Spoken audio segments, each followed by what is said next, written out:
Good morning, students. Today we are starting lesson 11, the second part of the story, The Signal 2. So, as we saw that chief came for the inspection and they met to the Samian, and now they will go to meet Wesley Stepinch. So now let's move to the story. Samian had understood that there would be trouble between the chief and Wesley. Did anything happen between the two? So his friend Samian thought that something might be happened between the chief and the Wesley. So how did Wesley react? So now we have to read the story to know what happened between them. About 2 hours later, Samion started on his rounds. He saw someone coming along the track. It was Wesley. He had a stick in his hand, a small bundle on his shoulder, and his cheek was bound up in a handkerchief. So the Samion cried, "Where are you off to?" Wesley came quite close. He was very pale, as white as chalk, and his eyes had a wild look, almost choking. He muttered, "To town, to Moscow, to the head office." Head office? Ah, you are going to complain, I suppose. Give it up, Wesley Stepinch. Forget it.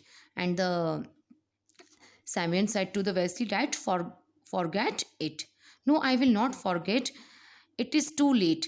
See, the chief slapped me. I will not leave it like this. So what happened when the chief came for the inspection? Firstly, they met to the Simeon, and when they went to meet Wesley, what happened? So the inspector complained that he is only the man, that he has not taken the permission from me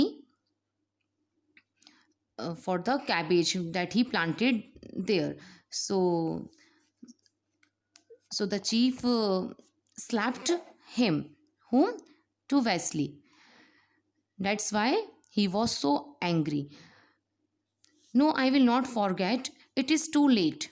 See, the chief slapped me. I will not leave it like this. Simon took his hand. Give it up, Stepinch. He says that forgot it. Wesley, I am giving you good advice, and says that I am giving you good advice. You will not better things, means you will not improve anything. How did it happen? How? So now he explained everything, even looked into the hut. I knew beforehand that he would be strict, and so I put everything into proper order. He was just going when I made my complaint. He immediately cried out, "Here is a government inquiry coming, and you make a complaint about a vegetable garden and annoy me with cabbages." I lost patience and said something that offended me, means that annoyed him. He struck me in the face, and like that, he slapped me on my face. I stood still and did nothing, and says stood still and I have not done anything. Then they went off. I came to myself, washed my face, and left. And what about the hut? My wife is staying there. She will look after things. Goodbye for now. I do not know whether I shall get anyone at the office to listen me. Surely you are not going to walk? Asked Semyon. I will try to get on a freight train. Freight train means train that carries goods and not passenger. And tomorrow I shall be in Moscow. The neighbors bade each other farewell, and they said goodbye to each other. Wesley was gone for some time, and he was gone for some time. As a young lad, Samuel had learnt to make flutes out of a kind of reed. He used to burn out the heart of stock, drill holes where necessary, fix a mouthpiece at one end and tune them. He made a number of them in his spare time, means in his free time he used to make a flute of that, of the sticks, and send them to the market in the town. He got two kopecks, means currency, 100th of a ruble, a piece for them, and he sold them in the market.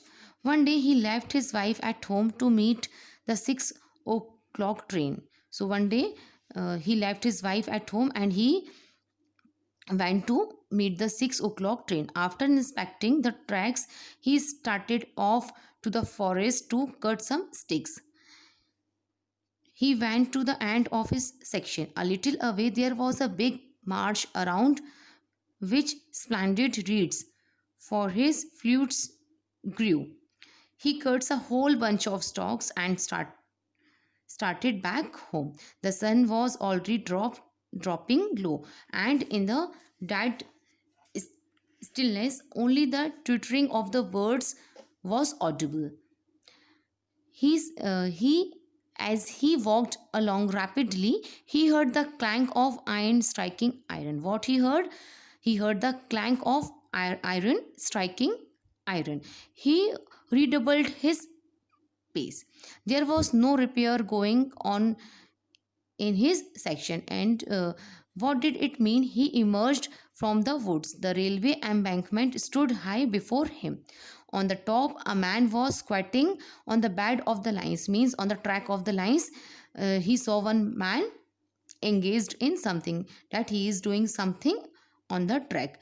Simon walked towards him. He thought it was someone trying to steal the nuts, and he thought that someone is trying to steal the nuts of the rails. Simeon watched the man get up, holding a crowbar in his hand. The man had loosened a rail, and he loosened the rail so that it would move to one side, so that the rail lose its balance. Okay, so it was Wesley. Who was that man? It was Wesley.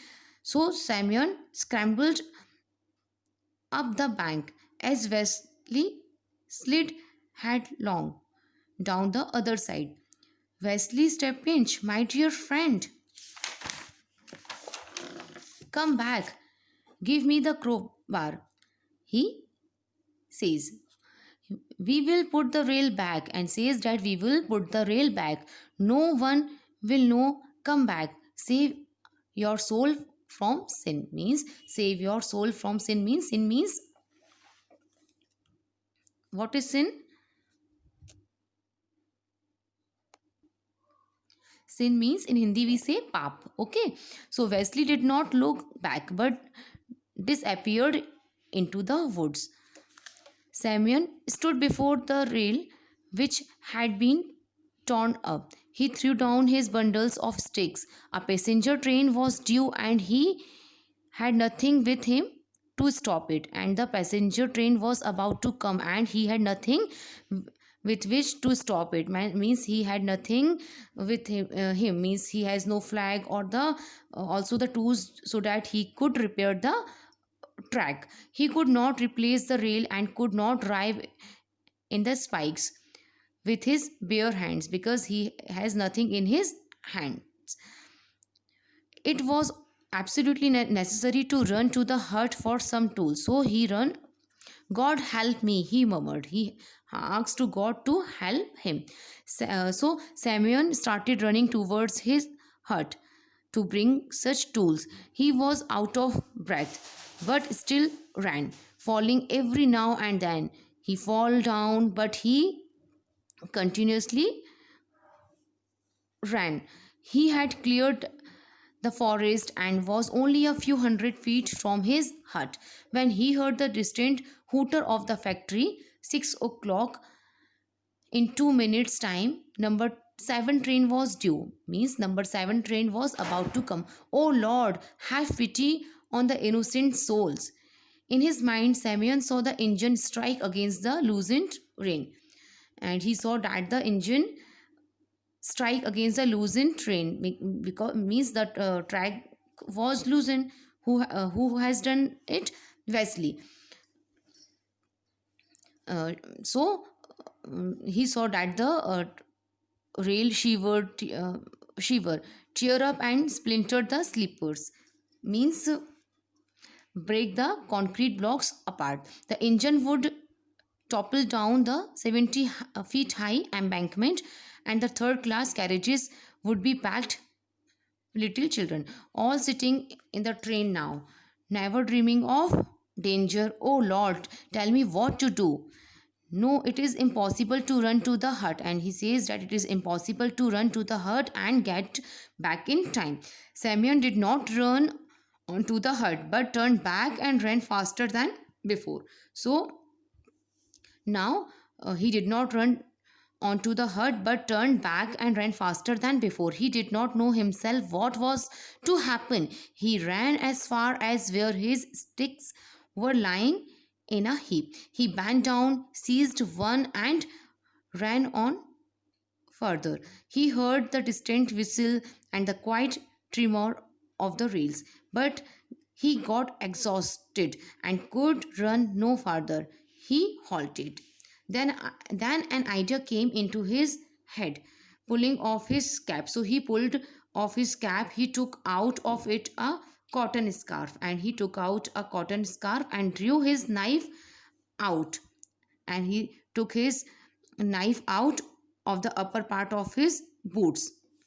Boots means shoes. So he took out the knife, muttering, God bless me. He made a cut in his left arm, and he made a cut in his left arm above the elbow.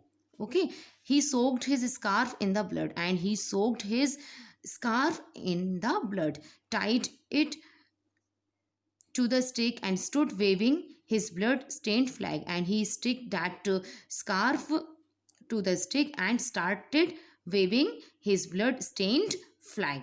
The train was already in sight, but the driver would not see him, and a heavy train cannot be pulled up in 600 feet.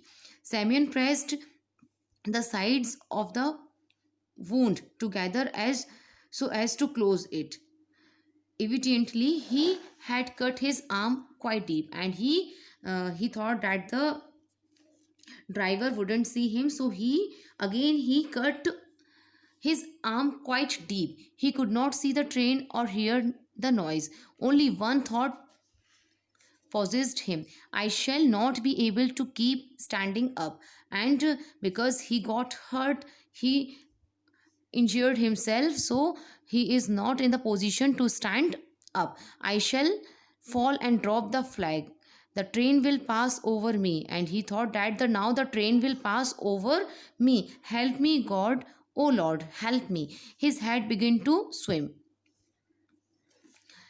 He dropped the flag and fell unconscious. So because he is not in the position to stand still, so he dropped the flag and fell unconscious. However, the blood stained scarf did not fall to the ground, but that the blood stained scarf did not fall to the ground. A hand seized it and held it high to meet the approaching train. The train engineer saw it. He shut the regulator and reserved steam. The train came to the standstill. People jumped out of the carriages and collected in a crowd. They saw a man lying senseless on the track, and another man standing beside him with a blood-stained rag on a stick. Wesley had finally come to his senses. He had held the flag and saved the lives of the passenger and his friends. So, who saved the life of the passenger? Wesley himself. Wesley had finally come to his senses. He had held the flag because the Simeon had fall down. Okay, because he got injured, so he fell down. But when so the Wesley saw everything, so he came there and took that blood stained scarf, and he stood there. Okay, by holding that scarf. Like that, they say, saved the lives of the passenger. Wesley looked around at all and feeling sorry for what he had done. And he was feeling sorry for what he had done. He said, "Blind me, I tore up a rail." Blind me means tie me up. So, children, this lesson is also completed, and we saw how the Wesley felt sorry for his mistake, was he what he has done. So both the friend helped the carriage, helped the passenger of the train. Like that, they saved the life of them. I hope that you all have understood the lesson. So children, you have to read both the lesson very carefully. Okay, thank you.